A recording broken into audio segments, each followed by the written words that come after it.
జగిత్యాల జిల్లా వెలగటూరు మండలం కోటిలింగాల ఆలయానికి భక్తులు పోటెత్తారు. తెల్లవారుజామునే గోదావరిలో పుణ్యస్నానాలు చేసి ఆలయంలో ప్రత్యేక పూజలు చేశారు హనుమాన్ భక్తులు.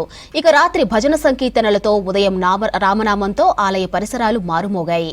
అయితే గోదావరిలో స్నానాలు చేసే భక్తులకు చేపల కోసం వేసిన వలలు ఇబ్బందులు కలిగిస్తున్నాయి. స్నానఘట్టాలకు దగ్గరగా చేపలు పట్టే వలలు వేయడంతో ప్రమాదాలు జరుగుతున్నాయని భక్తులు ఆగ్రహం వ్యక్తం చేస్తున్నారు. ఇక మత్స్యకారులు చేపల వలలు దూరంగా వేసేలా అధికారులు చర్యలు తీసుకోవాలని కోరుతున్నారు. మేము లక్షపేట మండలం నుంచి వచ్చాము. ఇక్కడ కోటిలింగాల అనే స్వామి పుణ్యక్షేత్రం ఉన్నది. మన నది తీరాన చాలా పురాతనమైన ఈ దేవస్థానము. నది తీరాన చాలా మంది భక్తులు రావడం జరుగుతుంది. సో దీనికి మన గోదావరి చేపలు పట్టుకునే వాళ్ళు ఉన్నారు. వాళ్ళు కూడా ఒక వృత్తి వాళ్ళు. సో వాళ్ళు మేము కాదనట్లేదు.